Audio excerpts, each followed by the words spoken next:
El procesamiento del lugar de intervención es la segunda etapa del estudio del lugar de los hechos, de su metodología.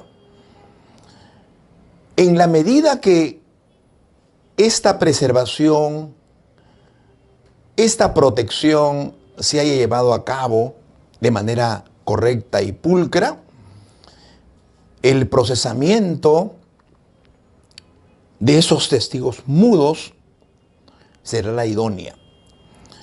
Si bien es cierto, la cadena de custodia, donde la bibliografía es uniforme e indica que nace en el lugar de intervención, con los procedimientos señalados en la protección, es aquí, en esta etapa de procesamiento, donde el resguardo de la evidencia se va a visualizar con mayor empeño y objetividad. Cualquier afectación de estos procedimientos o pasos que vamos a compartir con ustedes brevemente, que se omita o se realicen como malas prácticas, afectará gravemente el manejo de esta diligencia. Pero, ¿qué es procesar la escena del crimen?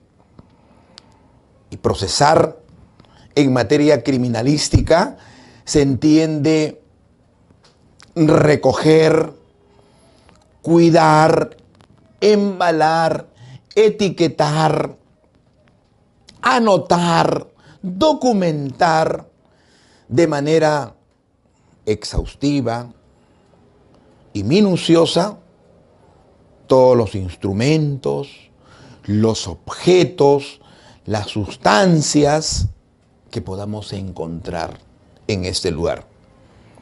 Por eso que el primer paso de toda actividad de procesamiento de la escena se le encarga como regla general a los policías especializados, que deben ser peritos en criminalística debidamente acreditados, pero si estos por alguna razón y con anuencia del Ministerio Público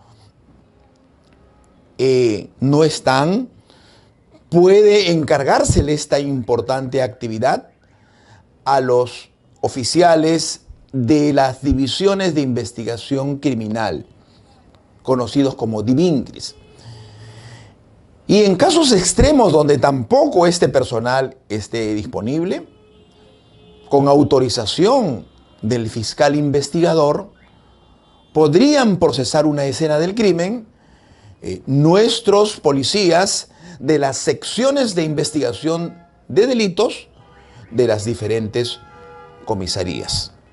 Bien, una recomendación inicial de todo aquel policía, investigador o perito que pretenda realizar actividades de procesamiento es observar estrictamente las medidas de bioseguridad.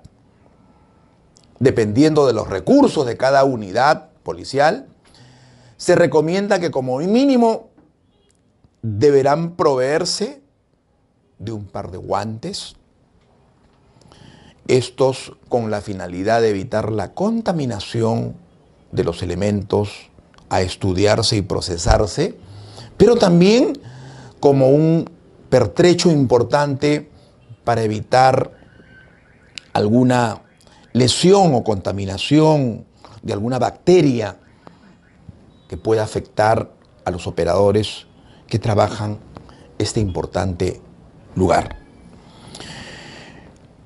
El primer paso de esta actividad de procesamiento se denomina la observación. Dice la bibliografía, todos pueden mirar, pero muy pocos pueden observar. Los policías que despliegan estas actividades operativas deben de realizar registros minuciosos en diferentes lugares que componen un determinado escenario criminal, ya sea cerrado o abierto. Para la ejecución de esta observación, los pesquisas o peritos deberán utilizar un método de búsqueda de los muchos que existen y están detallados en el Manual de Criminalística y en los procedimientos regulares que norman la actuación policial. Ninguno de ellos es mejor que otro, se aplica de acuerdo a la comodidad con el cual puede trabajar el oficial interviniente, pero también en función a el escenario que puede ser abierto o cerrado. El segundo paso, luego de ubicar con estos métodos una evidencia concreta, es la identificación. Sin tocar, sin contaminar, sin levantar nada aún. Este paso muy importante de identificar tiene que ver con la fijación y la colocación de un numerito, o puede ser de una nota alfanumérica también, dependiendo de los recursos que tengamos, de tal forma que podamos demostrar y describir en su momento, cuando el efectivo policial sea interrogado o contrainterrogado, cuál fue el orden en que se ubicó con el método respectivo las diferentes evidencias que se está presentando. Luego de este método de identificación viene el tercer paso, que es la perennización. Nada se levanta, nada se recoge, si es que antes no se ha debidamente perennizado, fijado, documentado. Y que para los efectos de esta conferencia son términos iguales o sinónimos. Regla de oro: jamás permitir que se levante algo que no está debidamente documentado, perennizado. ¿Y cuáles son los procedimientos o las formas de perennizar y documentar una evidencia? Pueden ser utilizando, dependiendo de los recursos, equipos de video, de filmación. Podría perennizarse elaborando un croquis con medidas exactas, con puntos de referencia, utilizando para ello una wincha de medición.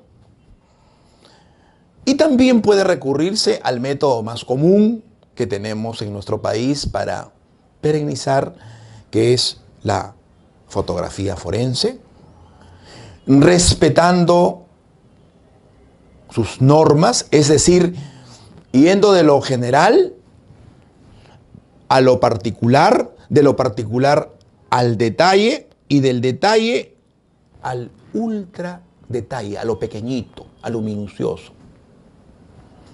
Es recomendable además utilizar para perennizar una cámara fotográfica de la unidad que está interviniendo, evitando el uso de cámaras incorporadas a equipos celulares para evitarse la infidencia o de repente que este material indiciario pueda llegar a manos de personas no autorizadas. Ahora sí, luego de haber documentado, anotado, fotografiado, elaborado el croquis, no son excluyentes. Todos estos actos de investigación pueden realizarse de manera convergente, y cuando más formas de documentar se realicen, será mucho mejor para neutralizar sospechas y dudas que siempre podrán aparecer en medio del proceso penal. Ahora sí, pasamos a la otra fase, que es el embalaje. Embalar es el acto de guardar la evidencia en un determinado contenedor, en una bolsa, que en principio podría ser de papel, podría ser una bolsa de plástico o una caja de cartón, que son las más usadas en nuestro medio y las que tenemos más a la mano. Pero ustedes me preguntarán, ¿y cuándo utilizo para guardar una determinada evidencia? O, estando en la orilla de la defensa técnica, preguntarán ustedes, ¿en qué momento el policía está obligado a utilizar cada uno de estos contenedores? Y la respuesta es que la naturaleza, las características peculiares de cada una de las evidencias diseminadas en una escena del crimen determinarán cuál de estos contenedores deben utilizarse. Les comento una regla general, es la siguiente: todos los elementos biológicos, como por ejemplo el contenido hemático, comúnmente conocido como sangre, como regla general, deben de guardarse en bolsas de papel. En segundo lugar, todos los elementos no biológicos o no orgánicos, como por ejemplo la pasta básica de cocaína, deben guardarse en contenedores de plástico. ¿Y por qué los elementos biológicos en bolsas de papel y los no biológicos en bolsas de plástico? Porque los primeros necesitan respirar, si cabe el término. Si colocamos elementos biológicos como fluidos del cuerpo humano en bolsas de plástico, vamos a malograr la muestra. Se va a dañar la estructura del ADN. Se puede putrefactar una mancha de sangre y no será de utilidad para el perito, biólogo en este caso. Y el tercer tipo de contenedor muy frecuente en nuestro medio está orientado a resguardar el material balístico incriminado, recogido, levantado de un escenario criminal, el cual debe embalarse no en una bolsa de papel, como se realiza en algunos casos, perdiéndose importante evidencia en contenedores de este tipo, sino en una caja de cartón adaptada para la ocasión. Este contenedor me va a garantizar de que los elementos balísticos, las armas de fuego, que en su parte externa pueden presentar manchas de sangre, cabellos, restos de tejido y pólvora incombusta, sean preservados de la mejor forma. Luego de la elección del embalaje, es bueno también recordar en este punto la regla del 1 por 1 para poder embalar. ¿En qué consiste esta regla? Esta consiste en que, como regla general, debemos observar de que cada evidencia necesita un contenedor de manera independiente. En una bolsa no podemos guardar varios indicios porque estaríamos contaminando, salvo algunas excepciones que veremos en el próximo segmento.